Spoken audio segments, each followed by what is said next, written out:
Beleza, vamos lá. Meu nome é Vitor, sou organizador aí do GDG Caraguatatuba. Aqui co-host comigo tá a Bianca, apoiando aqui no GDG também. Tá, hoje nós vamos receber aqui o Gabriel, ele que é pesquisador sênior da NVIDIA, é doutorando também em inteligência artificial. Tô formado já, viu? Graças a Deus. Eu terminei a tese. Aliás, doutorado, doutor em inteligência artificial. Ah, Você sabe que quando você estava tendo orientação do Cunha, o Cunha falava muito da sua tese, né? É, Da sua apresentação, dos artigos aham. e companhia. E, e também hoje ele é um dos Google Developer Expert em inteligência artificial. Então hoje o nosso assunto é falar um pouco mais sobre o que são agentes e quais são as vantagens em utilizá-los. Tá? Fiquem à vontade para fazer perguntas ao término da apresentação e batemos um papo aí sobre a inteligência artificial. É contigo, Gabriel. Opa, beleza. Obrigado pelo convite. E a galera aí do litoral, né? Do GDG Caraguá. Deixa eu compartilhar minha tela aqui.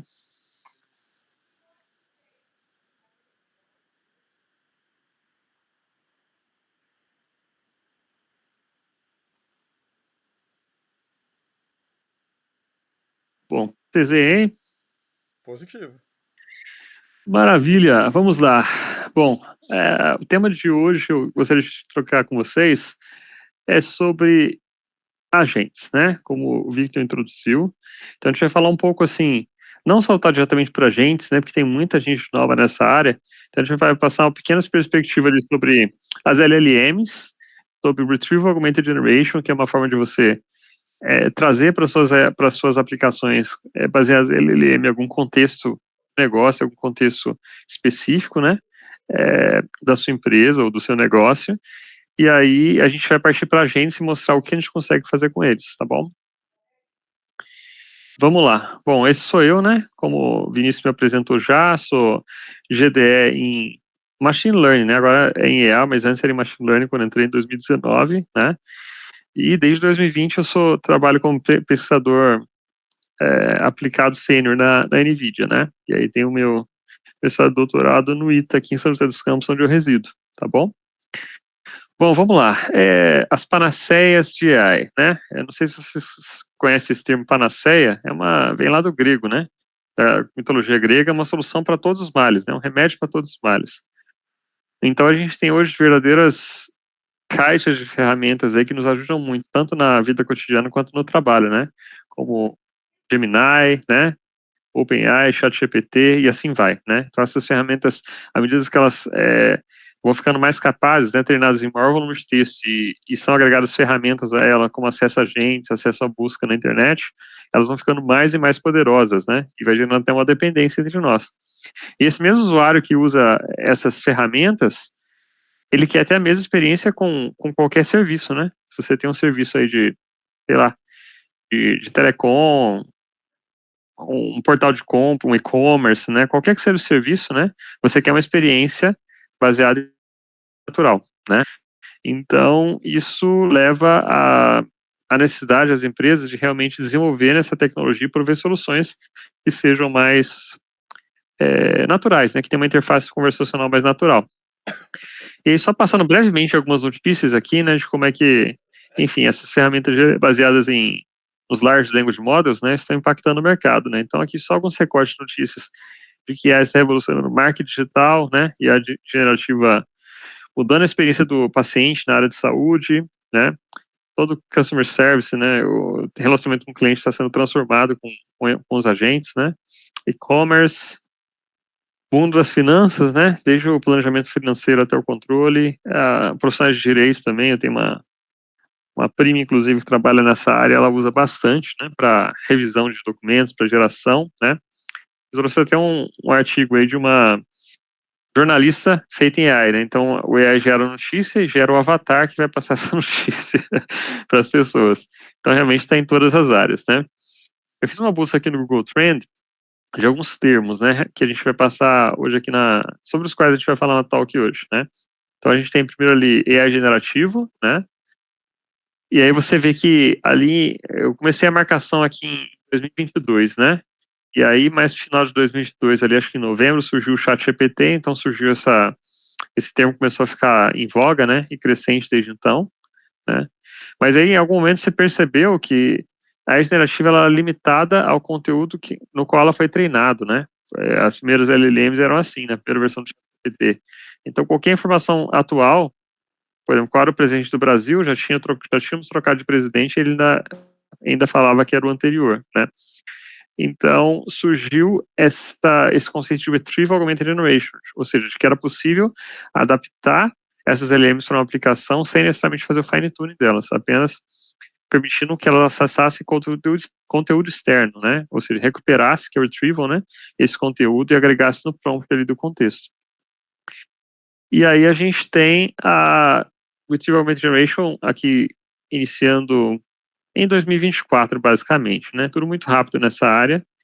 E avançando um pouco aqui, já chegando em 2025, a gente tem o crescimento do termo Agentic AI, né? Pegou a percepção de que essas LLMs não deveriam ter só acesso à recuperação de conteúdo interno, mas também a acessar ferramentas e acessar APIs, né? Para que elas pudessem, enfim, agir de forma autônoma, né? Então, é um pouco disso que a gente vai falar. A gente vai passar a falar um pouco da transição dessas três aqui e como é que a gente consegue implementar uma solução com Agentic AI usando o Google ADK. Bom, vamos lá. Primeiro, uma introdução básica, né? O que é esse modelo, o que são essas LLMs, esses modelos de linguagem generativos, né? Então, se você for no celular e você começar a digitar um texto, enfim, ele vai começar a sugerir a próxima palavra para você. O que está acontecendo ali? É o modelo de linguagem autorregressivo. Ele olha o histórico, palavras ou de tokens, para ser mais técnico, né? Que é a forma como esses textos são quebrados em tokens, e tenta prever a próxima palavra, tá? Então você tem isso no seu celular, roda offline, um modelo pequeno nesse caso, né? Mas basicamente você tem aqui uma sequência de textos e cada uma dessas palavras ou tokens são representados por vetores chamados embeddings, tá? São vetores que eles têm uma característica, palavras que são semanticamente relacionadas, esse vetor vai ser próximo no vector space, né? Se você fizer a cosine similarity, desses dois termos eles vão ficar próximos, né? Então, para cada um desses termos do token, ele vai buscar a representação dessas palavras em termos de embeddings, desses vetores que estão treinados, né, são pesos da rede neural, e aí, ao encontrar esses termos, ele vai jogar isso no modelo, e esse modelo vai gerar uma distribuição de probabilidade ao redor do próximo token. Então, ele vai prever quais são os possíveis próximos tokens, e aí nessa palavra, o token mais provável, assumindo que fosse ou que esse nome de palavra aqui para simplificar, né? Seria a cabeça a palavra mais provável que você iria colocar, tá? Então, o modelo de linguagem generativo funciona exatamente assim, tá bom? Ok, mas e para treinar esses modelos, né? O que você precisa? Bom, eu trabalho na NVIDIA e eu vejo lá que a gente tem clusters gigantescos, né? E soluções muito escaláveis para implementação dessas soluções, né? Então, elas exigem um grande volume de dados, né? De conteúdo textual. E não é qualquer dado, né? Se você colocar um conteúdo enviesado ali, por exemplo, com um viés político ou sociológico, naturalmente esse modelo de linguagem vai gerar respostas alinhadas com o qual ele foi treinado. Então, exige um esforço muito grande de dados, seleção que sejam o mais imparciais possíveis, né? Para tentar remover esse viés. Você precisa também de uma grande capacidade computacional, né? Clusters gigantes que vão treinar ali por dias, né? Nesse grande volume de dados para aprender esses padrões, né? De geração de token. E um grande conhecimento técnico, né? Você precisa de cientistas, de engenheiros que saibam ali as melhores técnicas para treinar essas LLMs de forma mais eficientes. Então, o fato isso é muito dinheiro. Então, não é comum empresas de médio e até de grande porte treinarem modelos gigantescos, né? O que se faz geralmente é utilizar um modelo existente e usar umas técnicas que eu vou comentar aqui, né? Eu gosto desse workflow aqui, que ele ajuda a identificar como é que você pode customizar uma LLM para o seu caso de negócio, para o seu domínio, né? Então, primeiro, essa tarefa requer conhecimentos novos, específicos, atualizados ou não públicos? Suponha que não, né? Se essa tarefa for simples e bem definida, você pode usar o que é chamado de Zero Shot Prompt, que é você ir lá, fazer sua pergunta e ter a sua resposta, tá? Porque é uma tarefa simples, bem definida e não requer dados específicos, tá bom? É o que você tem quando você tem... o passo mais simples de você utilizar uma LLM, né? Colocar a sua pergunta e ter a sua resposta sem acesso a nada externo, né?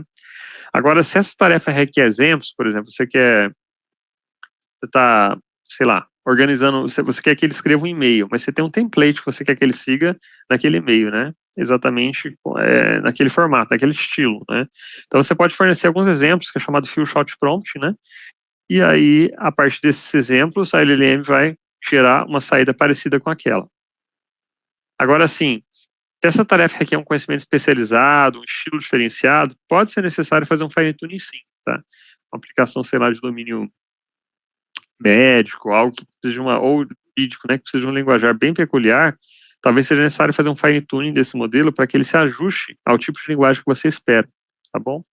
E aí você tem técnicas para isso, né? Não é o foco da palestra hoje, mas existe uma maneira, ao invés de você treinar todos os parâmetros de um modelo gigante, você usa algumas técnicas como LoRa, por exemplo, onde você ajusta apenas um conjunto reduzido de parâmetros do seu modelo e você consegue ajustar ele para um domínio, sem ter o custo computacional de treinamento do modelo original, tá bom?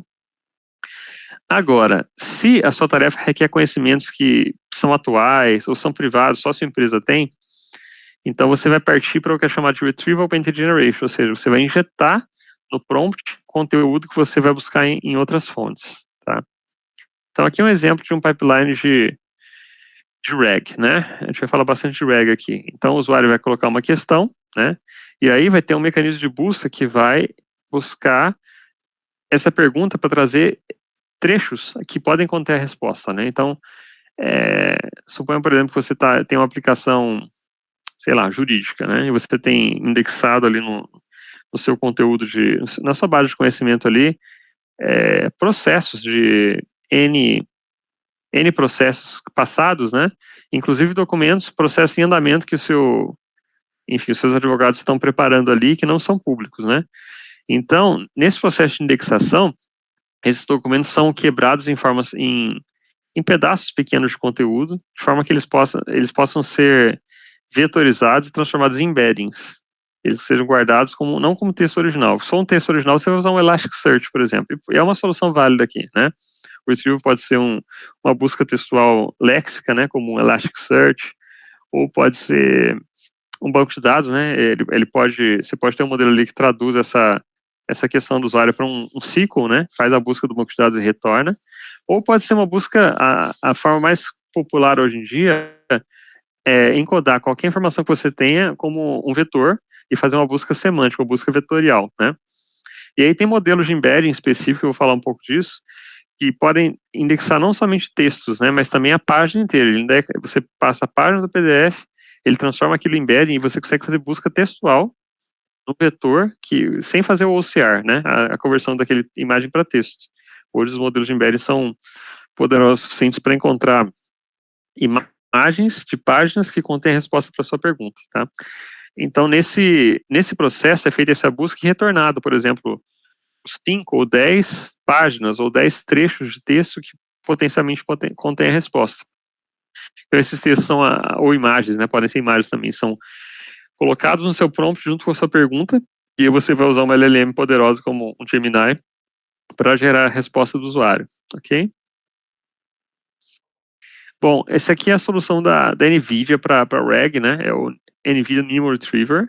Então, basicamente é o processo que eu mencionei, né, você entra com dados multimodais, né, entram lá PDFs, documentos, é feita a extração de informações, a filtragem, né, e você quebra esses documentos em pedaços pequenos, né, então podem ser parágrafos, podem ser, ele identifica também, aqui tem um chart, aqui tem uma table, né, então ele faz o reconhecimento de onde está essa informação e indexa aquele conteúdo, transforma como embedding com esse modelo aqui, né. E você vai guardar isso no vector database, qualquer que seja, né. Hoje vários deles são acelerados pelo QGIS, que é uma tecnologia da NVIDIA para busca acelerada de vetores, né, mas todos os vector database de mercado implementam uma técnica chamada Approximate Nearest Neighbors, que vai pegar essa pergunta sua, transformar ela no embedding e fazer uma busca bem rápida dos embeddings que são próximos, né? E aí ela consegue trazer atrelado a esses embeddings o conteúdo, né? Seja uma imagem ou texto. E você pode também ter um modelo de re-ranking depois disso para refinar a busca.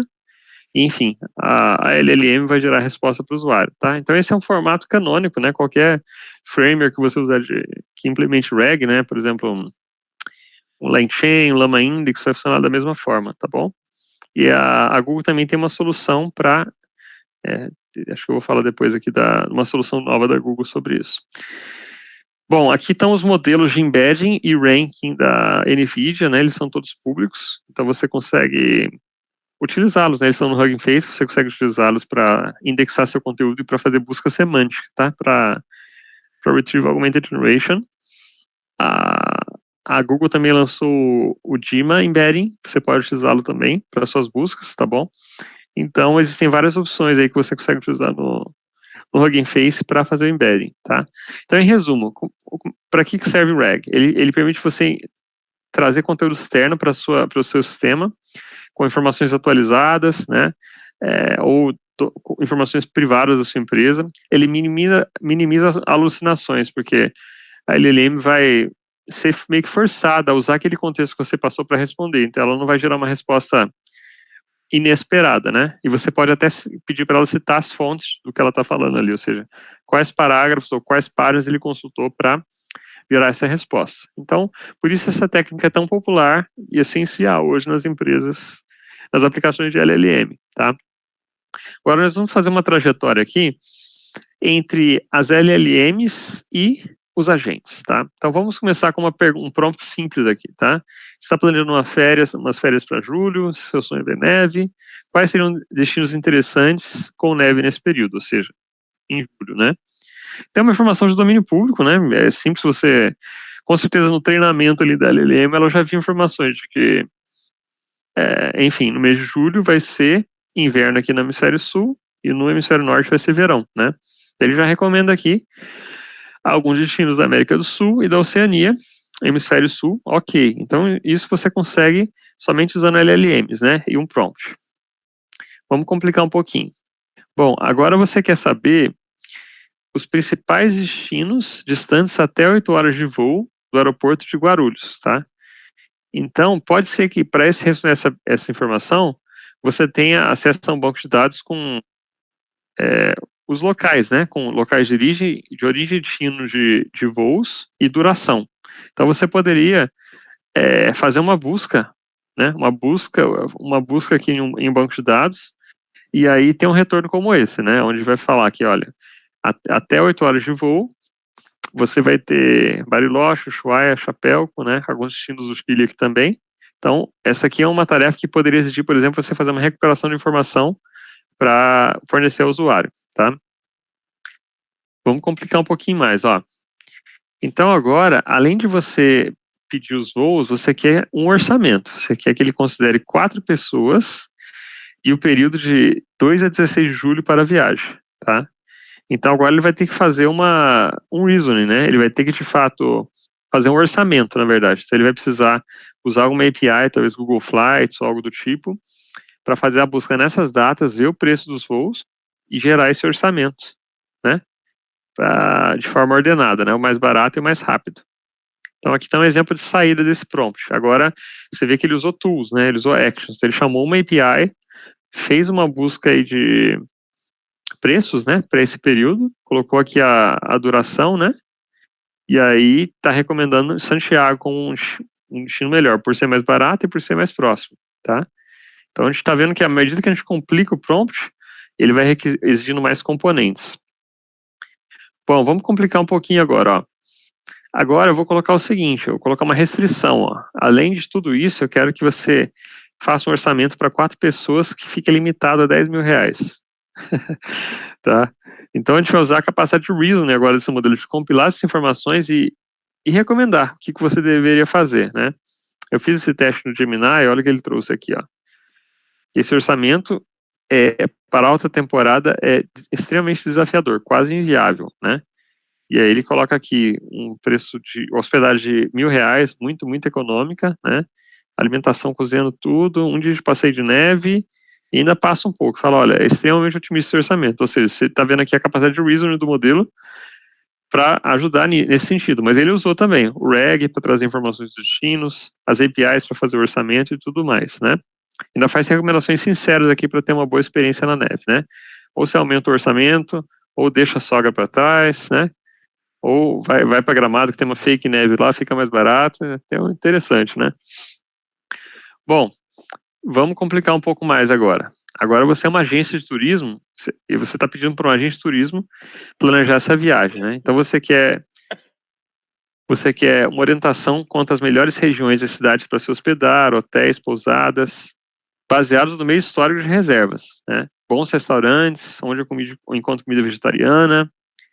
A viagem vai ser daqui uma semana, faça sugestão de passeios considerando a previsão do tempo. Então a gente pode deixar isso tão complicado quando a gente queira, né? E aí, como engenheiros, a gente começa a enxergar, não, vai ter um agente ali que vai cuidar da parte de orçamentos de hospedagem, outra recomendações de alimentação. Só que eu falo de histórico aqui, né? Então ele vai ter que de alguma forma acessar meu histórico de reservas para saber o estilo de hospedagem que eu gosto, né? Em termos de custo, em termos de estilo mesmo, né? E aí um outro agente vai ficar responsável por buscar essa informação de previsão do tempo, né? Então tá claro aqui que a gente precisa de algo a mais, né? E é isso que os multi-agent systems fazem, né? Eles trazem essa capacidade de orquestrar vários agentes para você atingir um objetivo, tá? Tentei isso no Gemini e ele falou assim, eu vou tentar simular isso, né? Mas eu não consigo, de fato, fazer essas transações. Então, assim, cara, isso é uma aplicação multi-agente, eu não consigo fazer, né? E é isso que a gente vai aprender, como fazer uma solução desse tipo, tá bom? Bom, com a ajuda de ser um multi-agentes e algumas economias você consegue, né? Você consegue realizar seu sonho de ir para ver a neve e também de construir sistemas multi-agentes. Bom, vamos lá. O que é um agente AI? Basicamente, é uma aplicação que ela busca atingir o objetivo, ela observa o mundo, né? Ela tem sensores e ela age, ela tem atuadores, ela consegue chamar APIs e ferramentas, né? Eles podem ser autônomos, eles podem ser iniciados por uma conversa, do tipo, você manda mensagem e ele começa a responder, ou eles podem ser autônomos, eles podem ficar monitorando a bolsa de valores ali, decidindo se vão comprar e vender uma ação em seu nome, por exemplo, né? Então, aqui tem uma metodologia de 4 passos para que é AI. Isso se aplica para agentes, não só o GLLM, de forma geral, né? Eles percebem o ambiente, raciocinam, né? Tomam uma ação e aprendem com o processo e registram esse aprendizado. Então, eles vão ficando cada vez mais capazes, né, de realizar as tarefas. Então, uma tabela comparativa aqui entre Generative AI, como surgiu, e Agentic AI, tá? Geralmente, em Generative AI, você quer o quê? Você quer gerar conteúdo. E com Agentic AI, você quer automatizar processos, automatizar a tomada de decisão, tá? Em termos de acesso à informação, as LLMs, elas são limitadas ao conjunto de treinamento, mas com o RAG você consegue dar mais acesso a elas, né, de dados. Mas com Agentic AI você pode buscar informações de diferentes fontes, né. Então você pode adquirir esse conhecimento através de APIs. Em termos de realizar tarefas, em Generative AI você vai conseguir trabalhar realizando tarefas com as quais ele foi treinado com as instruções, né. Mas com Agentic AI você consegue chamar APIs para realizar essas tarefas, né? E é bem mais flexível, né? Com LLMs você tem acesso, a sua sessão basicamente são o histórico de conversação que você tem com a gente. Mas com Agentic AI você consegue fazer uma persistência das conversas passadas. Vamos supor que você imagina uma aplicação onde faz sentido você recuperar conversas anteriores para te ajudar, né? Então, ele pode registrar essas sessões, fazer a persistência dela em banco de dados, e com o tempo esse agente vai ficar mais customizado para o seu uso, né? Então, essas são algumas diferenças aí. Bom, em geral, independente do framework que você use para trabalhar com agentes, você vai ter essa arquitetura aqui. Você tem uma camada de orquestração, a qual você vai estar plugado numa LLM, né? Você vai escolher um modelo, e essa camada de orquestração vão ter... desse agente, né, vai ter assim, persona, você vai passar instruções de como ele deve se comportar, né, como um atendente de uma recepção, como um médico, enfim, como um advogado, né, você tem um componente ali que gerencia a memória, né, seja de curto prazo da conversa quanto longo prazo, de sessões anteriores, e essa parte de raciocínio e reasoning, né, que vai ser também tá plugado no modelo LLM, né? E ele vai ter acesso a ferramentas diversas, né? Pode ser de retrieval, de chamar APIs, né, para realizar alguma ação. Então, qualquer framework que você pegar para Agentic AI, você vai ter esses componentes lá, tá? E aí você tem alguns desafios, né? Essas LLMs não são determinísticas, então muitas vezes é difícil você ter o controle total do output desses agentes. E aí você tem guardrails, né? São componentes para verificar, enfim, se de fato a LLM não vai gerar nenhuma resposta indesejada ou fazer uma operação proibida no seu sistema, né?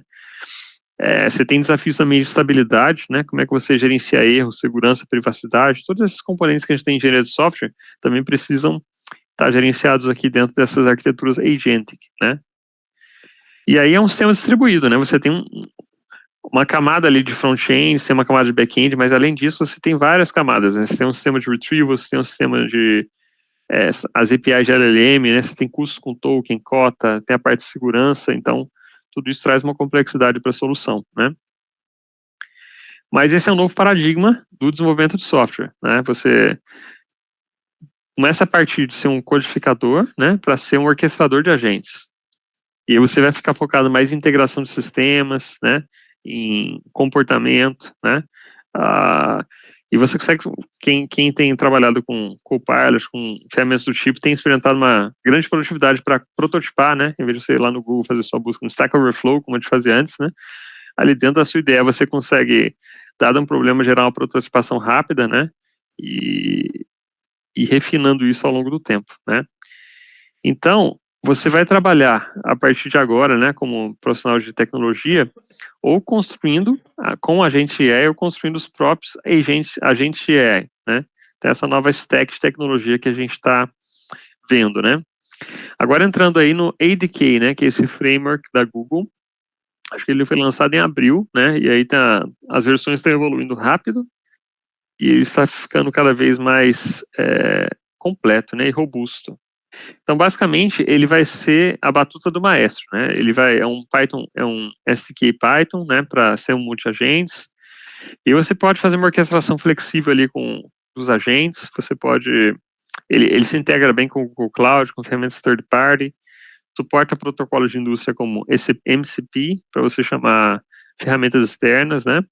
E A2A, que é Agent to Agent, ou seja, você pode ter um agente criado em ADK conversando com um agente criado em outra tecnologia. Isso é possível, tá? Você consegue fazer deploy com ele gerencia o estado e memória, então tem todas as features que você poderia esperar para um framework de Agentic. Para dar uma ideia do paradigma, né? Inicialmente a gente tinha esse approach de chamar diretamente as APIs, né? Então, se você quer fazer um fluxo ali baseado em LLMs, você vai chamar um API do Gemini ou do OpenAI, pegar essa resposta, parsear e baseado no output, né? Você, enfim, pode fazer uma outra chamada na LLM, né? Aí o LangChain, por exemplo, traz uma abordagem que você consegue criar cadeias ali de encadear, né? Com esse pipe aí, componentes, né? Por exemplo, o prompt vai para LLM, você pode ter um RAG ali no meio, né? Ele tem uma DSL bem peculiar, né? E aí, em cima do LangChain tem um LangGraph, onde você consegue, de fato, criar um DAG, né, um Directed Acyclic Graph, né, um grafo, né, onde você define exatamente as entradas e saídas, né, mas ainda é algo bem mais baixo nível, né. E aí, finalmente, você tem ali um framework como o ADK, onde você define um agente, né, você define um modelo, nesse caso aqui está usando o Gemini 1.5, uma instrução, e você pode dar acesso a ele a tools, você pode colocar sub-agents nele, então é bem flexível e bem mais alto nível, né? Então aqui é uma ideia geral de como funciona o agent, né? Ele tem um nome, você tem um modelo, geralmente o Gemini, ou se você tiver uma aplicação on-prem, você pode fazer o deploy do Daemon também, na sua infra Google Cloud e plugar aqui a instrução, né? Indicando o comportamento dele e quais ferramentas ele vai acessar, né? Então, out of the box, o ADK oferece acesso para o Google Search, né? Você pode indexar enfim, vetorizar seu conteúdo com o Vertex AI Search, e aí usar ele como tool para retrieval, né, para RAG, enfim, você consegue criar ferramentas customizadas também que você consiga chamar, tá? Você consegue pegar qualquer API da sua empresa, por exemplo, e criar uma tool, né? Envelopando aquela API e dar acesso a essa tool, dessa tool para um conjunto de agentes, né? Para eles poderem, por exemplo, alterar alguma informação no seu sistema.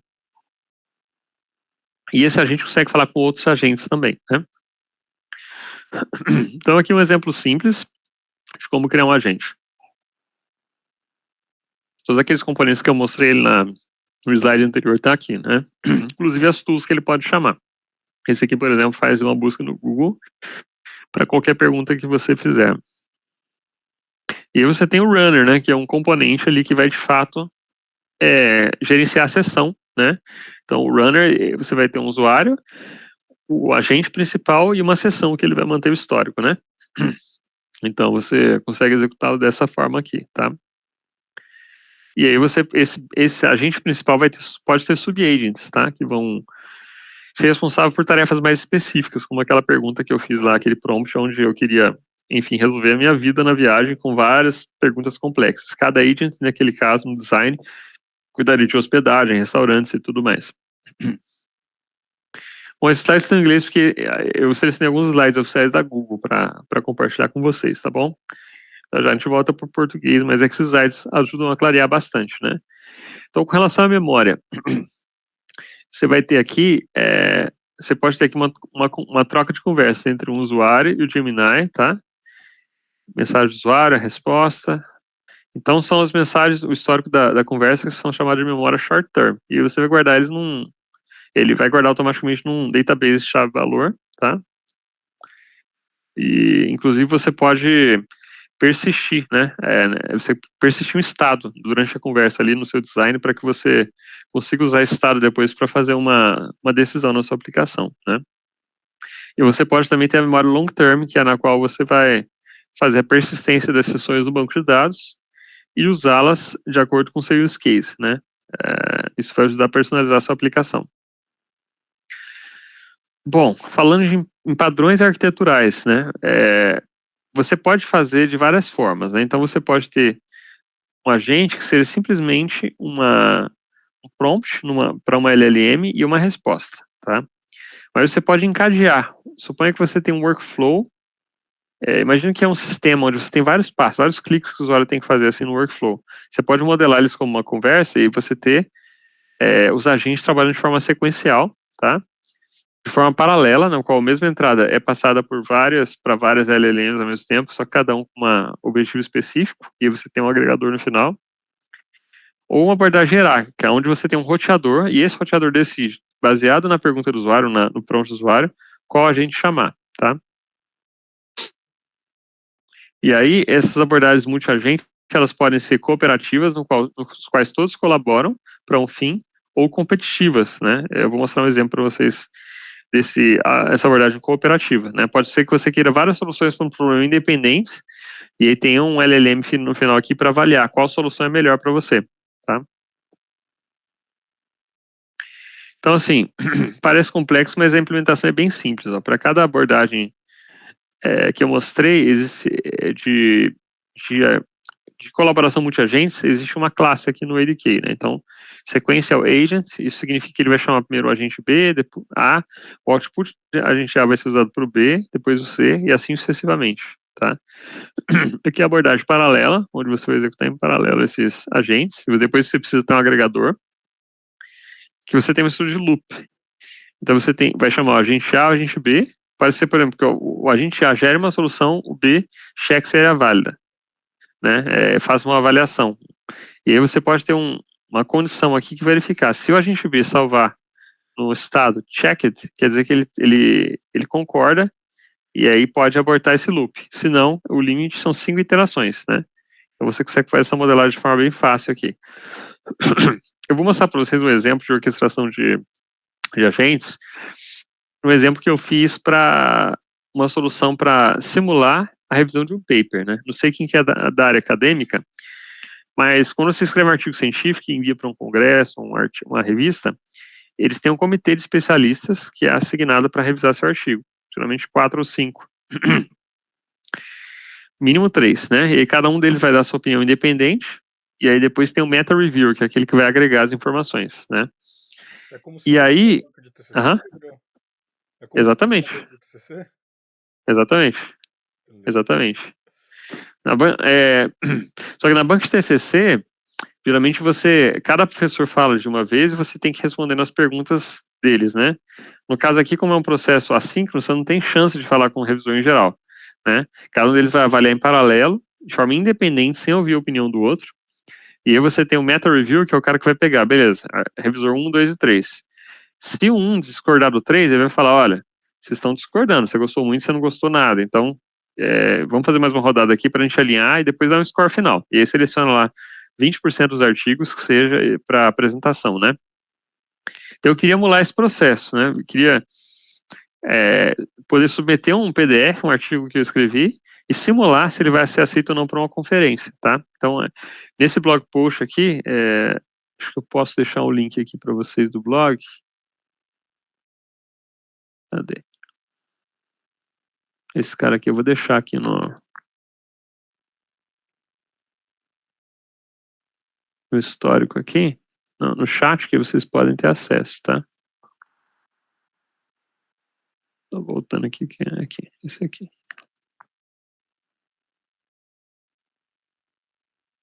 Vou colocar no chat aqui. Cadê o chat? Engraçado, não ver o chat aqui.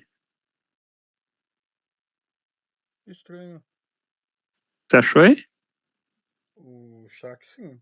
É o chat? Manda uma mensagem só pra eu ver como é que aparece pra mim. Aí, beleza. Apareceu aqui. Bom, aí tá o link do artigo, tá? Bom, vamos lá. Então, qual que é a ideia aqui? A ideia eu criei um repo associado com esse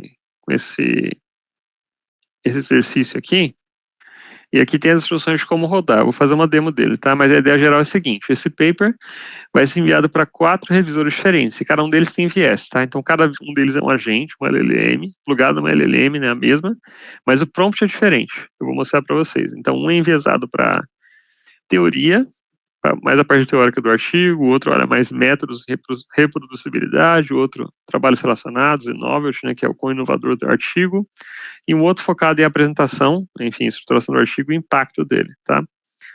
E aí, eu vou usar um parallel agent here para rodar eles em paralelo, e aí depois disso vem um meta review, que é o cara que vai consolidar, o agente que vai consolidar essa saída e gerar a revisão do paper, tá? Então, eu vou deixar rodando aqui só para a gente ir avançando enquanto ele pensa aqui. Então, eu vou vir aqui eu tenho 2 agentes, tá? Tem o single review, que é um agente só, e o review committee, que é aquele processo que eu acabei de explicar, tá? Então, eu vou pegar um single reviewer, vou colocar aqui. Então, eu vou falar que eu quero meter esse paper para uma conferência chamada KDD, tá? E eu anexo aqui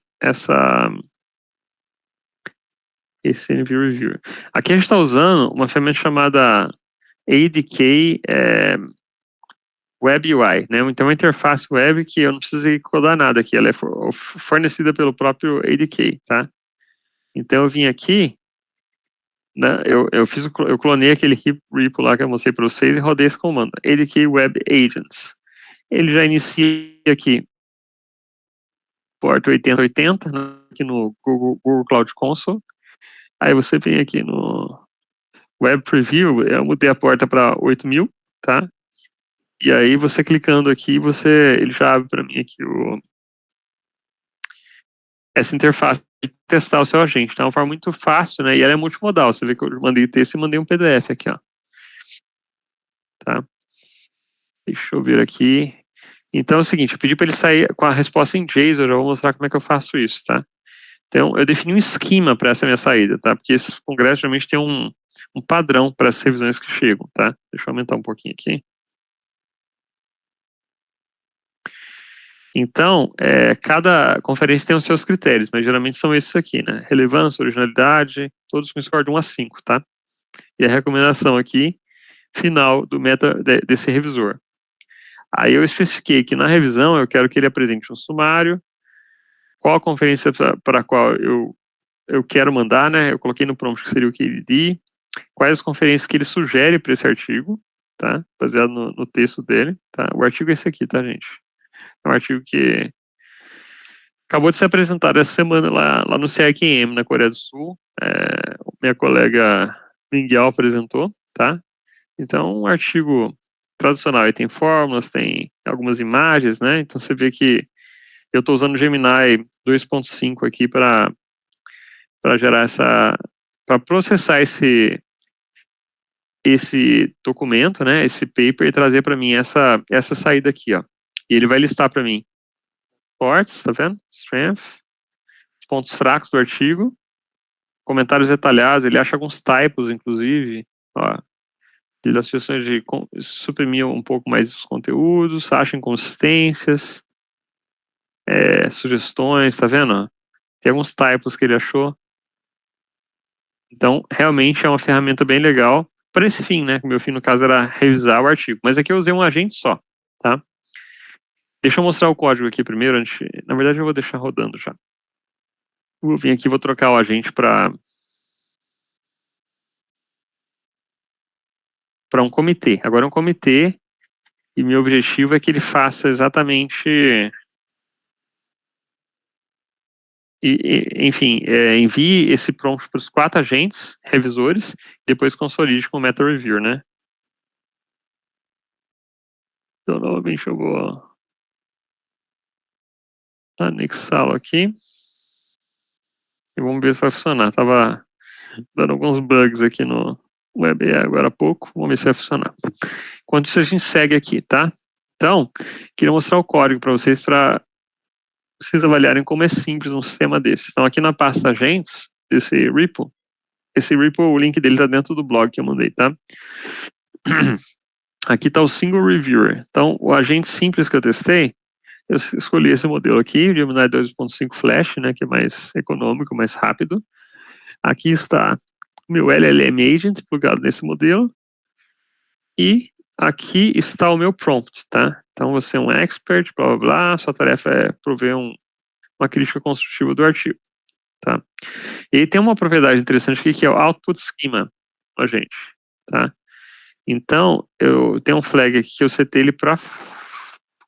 Ah, tá, ele tá false aqui, por default, mas no meu ambiente aqui do ADK, enfim, na minha máquina virtual aqui no Google Console, eu setei ele para true. Então, por isso que ele retornou aquela saída estruturada como JSON, tá? Porque ele tá true. E aí, eu vou mostrar para vocês, ó, eu passo aqui esse output schema full review, tá? Então, esse objeto está definido aqui no outro arquivo, output models. E vocês vão ver que eu defini com PyDentic aqui, tá? Exatamente o esquema que eu queria. Então, minha full review está aqui, a persona, os scores que vocês viram, né? Os scores, você define aqui exatamente aqueles critérios, né? Você coloca aqui, olha, o score aqui é de 1 a 5, né? Então, você fala o valor menor, maior. Eu defini também essa estrutura, né? A estrutura de dados aqui para revisão descritiva com sumário, target conference, JS conference e a descrição textual. Então, o ADK consegue compreender pelos meus metadados aqui, a estrutura de dados que eu quero e o que significa cada uma das propriedades. Eu acho isso muito legal, né? Muito legal. Se você fosse codar uma solução dessa, seria um modelo de regressão aqui para cada um desses scores, né? E aí, enfim, é uma complicadinha. Então, esse é o modelo single, né? Deixa eu ver se já gerou aqui. Ó, então, ele já processou aqui. Então, ele mandou aqui, no caso, para o Review Committee, ele mandou para 4 revisores, tá? Então, revisor 1 está aqui. Ele colocou a revisão dele aqui, tá? Revisor 2. Aqui eu não estou usando output estruturado, então cada um está livre para colocar o que quer aqui, na estrutura que quiser, tá bom? Mas eu poderia estruturar também a saída de cada um deles conforme aquele JSON lá.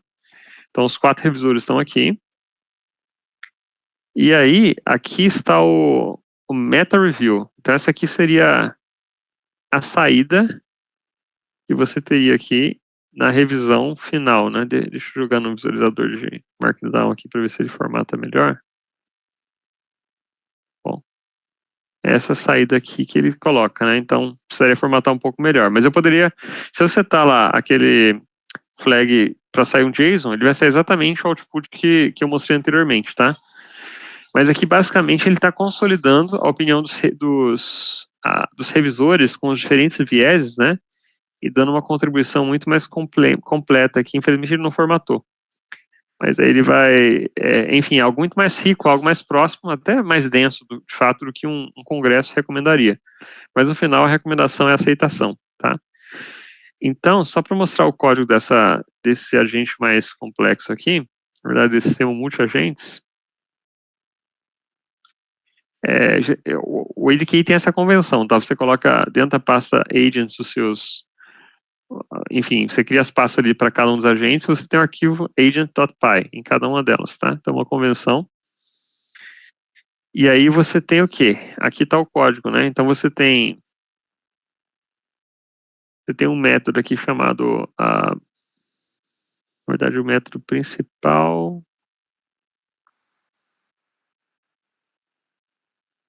Tá. Então aqui, o seu script, quando você rodar isso aqui, ele já vai definir que o agente raiz, né, o agente orquestrador, é definido por essa função aqui. Então, essa root agent é uma palavra reservada aqui, uma variável que ele vai buscar por ela, né, o ADK.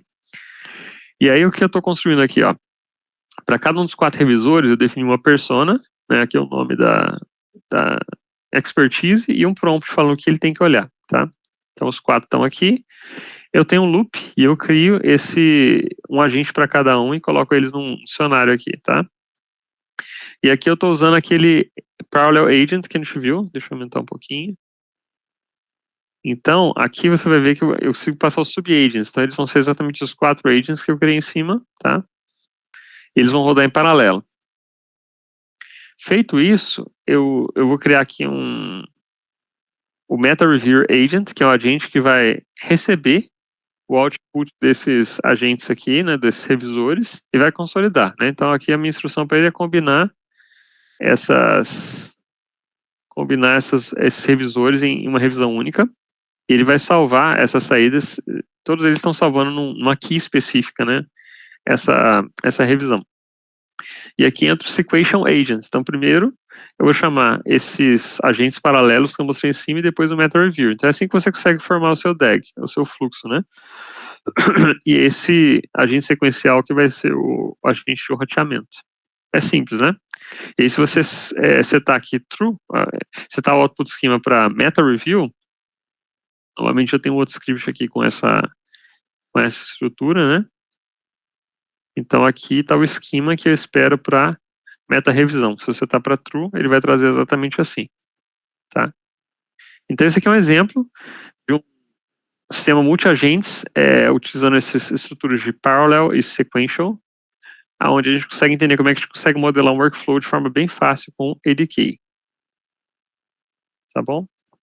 Pessoal, a gente já vai partindo para os conceitos finais agora. Alguma dúvida até aqui do que foi passado? Um comentário?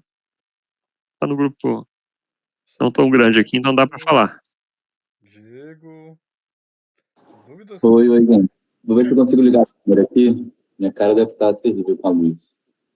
Oi. É muito interessante isso, porque eu estou fazendo um sistema que eu não tenho certeza se é gente, eu não cheguei a usar nenhum framework, ou nem o ADK, nem o NetChain. Eu estou fazendo diretamente com chamada de LLM e output estruturado.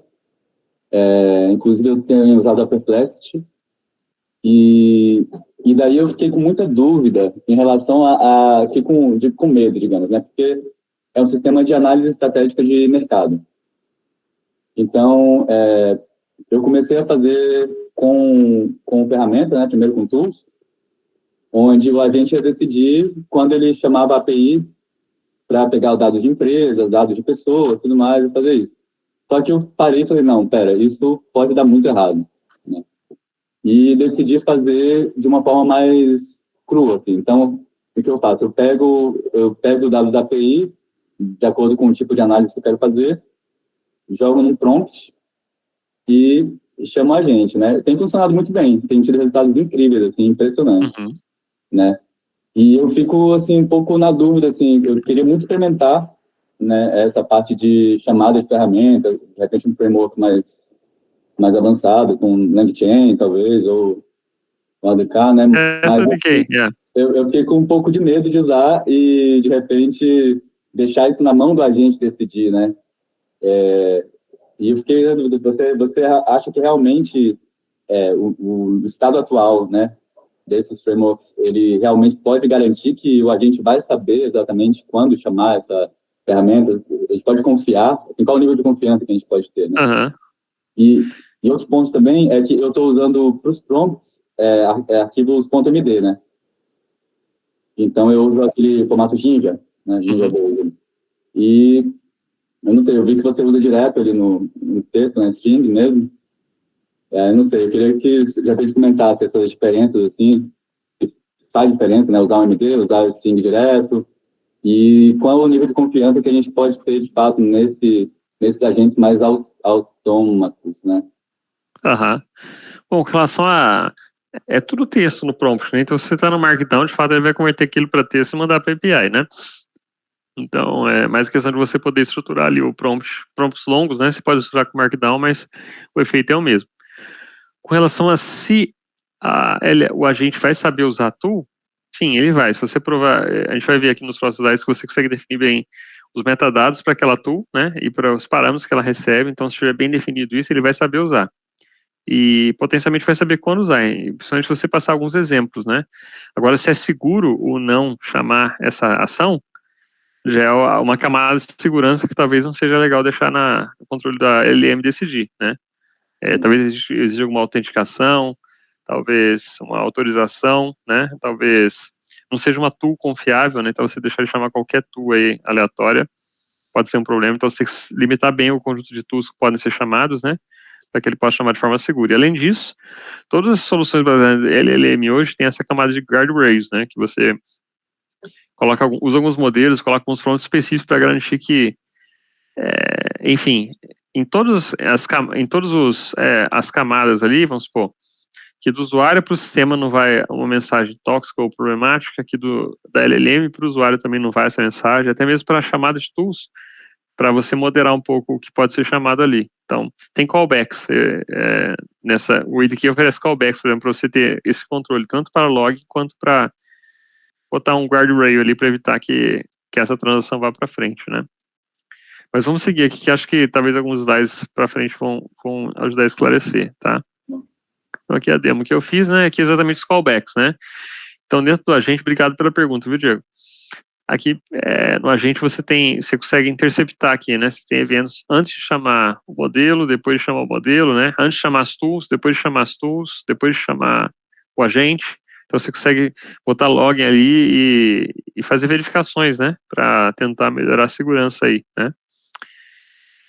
Muito bem. Então aqui um exemplo de callback, né? Então aqui um exemplo de agente, ó.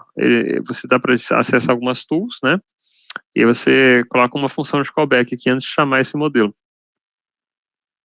Bom, MCP é um protocolo que existe para você dar acesso das LLMs às APIs, né? Que elas são envelopadas como uma tool aí. Então é um protocolo de mercado que todos os frameworks de agentes implementam, né? Que é como se fosse um USB para AI, você consegue plugar tudo nele, né? Então, esse é o conceito geral, a gente não vai poder mostrar exemplos hoje pelo tempo, né? Mas você vai encontrar vasta documentação dentro da documentação do IDK, você vai encontrar vasta informação sobre como implementar MCP.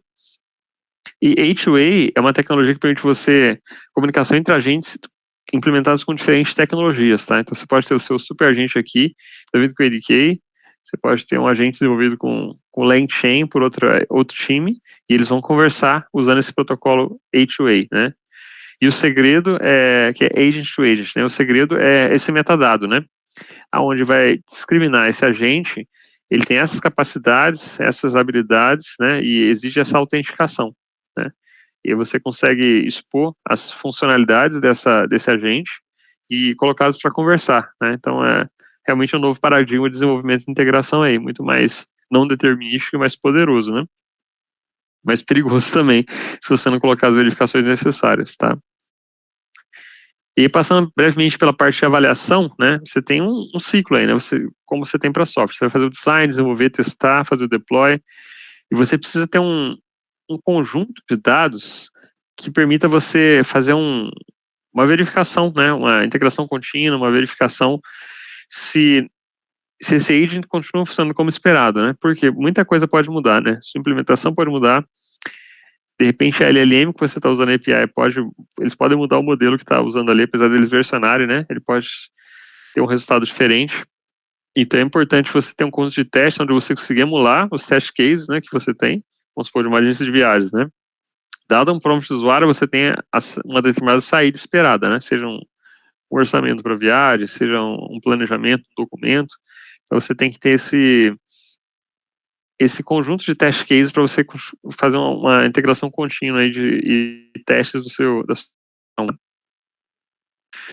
Bom, em termos de slides e conteúdo, é isso que eu trouxe, tá? Eu vou deixar como ponteiro aí para vocês um Code Lab, né? Code Lab é um tutorial da Google, são tutoriais da Google, né? Eu vou compartilhar um aqui que é bem interessante, por ser bem, ele é bem passo a passo, ele começa do zero e ele não exige que você instale nada na sua máquina, ele roda no Colab, tá?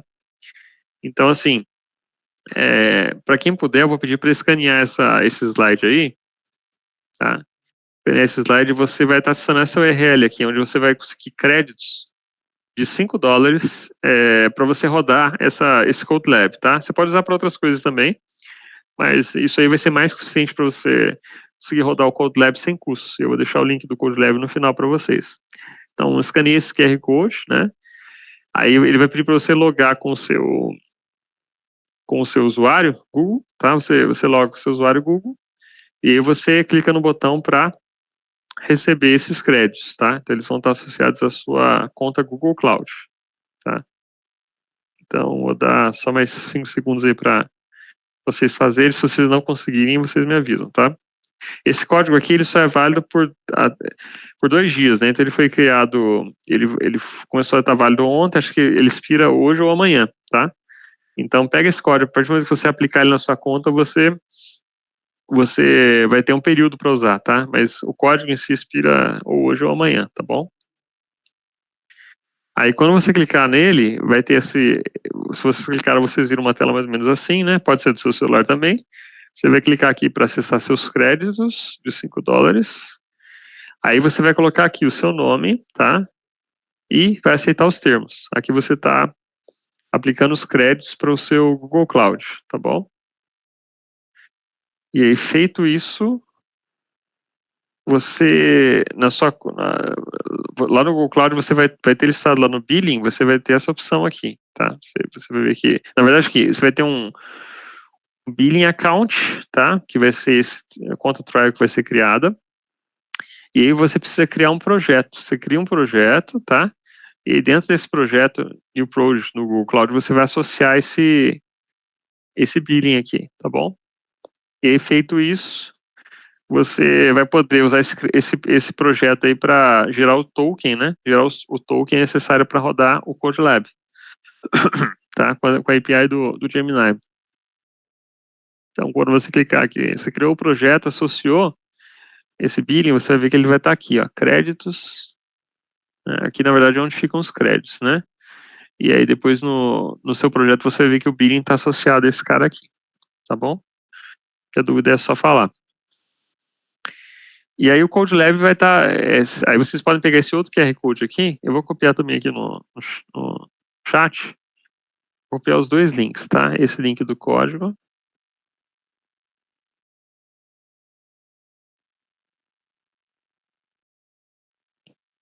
Então, esse aqui é o link para você pegar os seus $5 de crédito e fazer um estrago no GCP. E aqui é o link para acessar o Code Lab, tá? Então, o Code Lab nada mais é do que um tutorial online, tá? Ele já está traduzido para português, você vai passo a passo, tá? Então, à medida que você vai avançando aqui, então o primeiro passo aqui vai ser a introdução. Aqui vai te falar sobre exatamente os passos que eu mencionei aqui, sobre como pegar esse código, né? E associar na sua conta. Só que ele fornece um código aqui, esse cupom de $5 que não está funcionando mais, tá? Ele já expirou. Por isso que eu forneci um outro para vocês, que é o segundo link que eu mandei, tá? Vocês vão gerar esse crédito e aí seguir esses passos aqui para configurar a conta de vocês. E o tutorial em si, ele pega exatamente o caso de uso que eu usei de ilustração no começo, que é de uma agência de viagens, né? Onde você vai aprender a criar seu primeiro agente, chamar as ferramentas, né? Gerenciar a memória, criar esse agente roteador, né? E aí utilizar os agentes sequencial, de loop e paralelos para criar uma solução bem robusta, tá? E à medida que você vai avançando aqui, por exemplo, aqui a parte 1, você vai clicar aqui, ele vai abrir um Google Colab, como se fosse um Jupyter Notebook, onde você vai conseguir rodar passo a passo, tá? Então, uma vez que você colocou seus créditos, aqui vai ter instruções de como você pegar a sua API Key, e aí quando você rodar aqui a primeira célula, né, aqui ele precisa instalar algumas coisas, né, para poder rodar. Nesse passo aqui, ele vai mostrar para você, enfim, ele vai gerar para você uma caixinha aqui para você colocar a sua API Key, e a partir daí você vai conseguir rodar passo a passo esse agente, né, que vai ficando cada vez mais complexo. Então aqui tem o prompt, as saídas, então não precisa ter medo. O Diego falou assim, tem medo de testar e tal. Aqui é um exemplo bem interessante de como criar uma solução multi-agentes do zero, né, então você vai rodando aí e vai, enfim, verificando como funciona, né. Então a gente não vai ter tempo de passar passo a passo por esse tutorial, mas ele linka 2 Code Labs, tá? Esse aqui é o primeiro, e depois num passo mais para frente ele vai linkar no Code Lab 2 para focar na parte de nessa arquitetura de Sequential Agent, Parallel Agent, tá? Aplicado para uma agência de viagens. Então, acho que é isso, pessoal. Deixa eu ver se tem mais alguma coisa. Dúvidas, Diego, Sabrina, Dúvidas?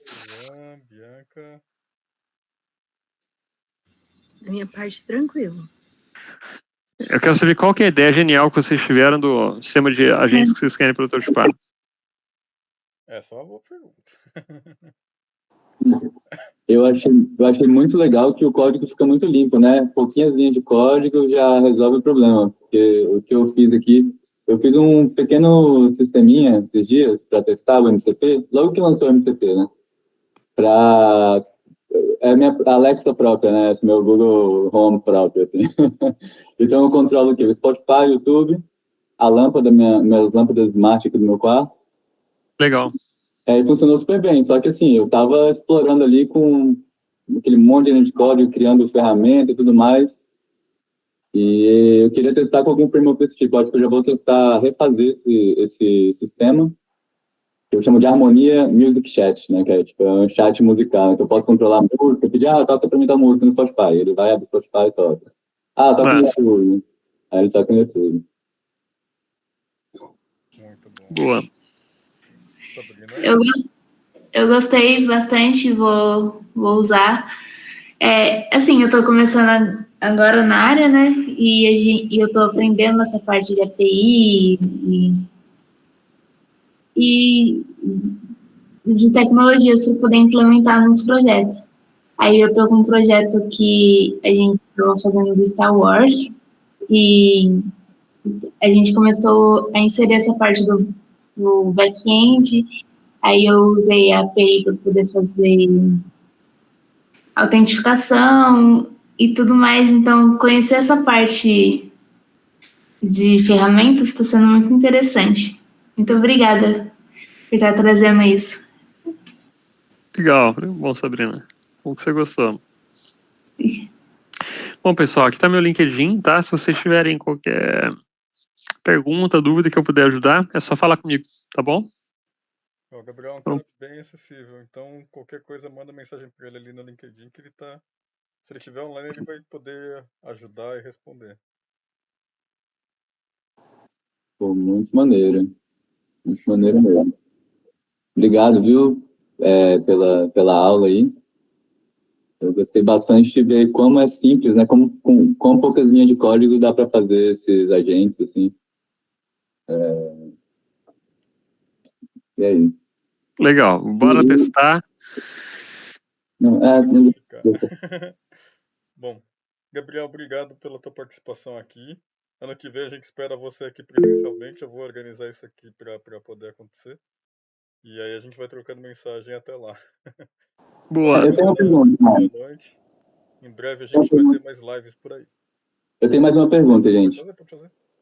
Assim, isso tudo que você fez foi dentro da própria plataforma do Google Cloud ali, né?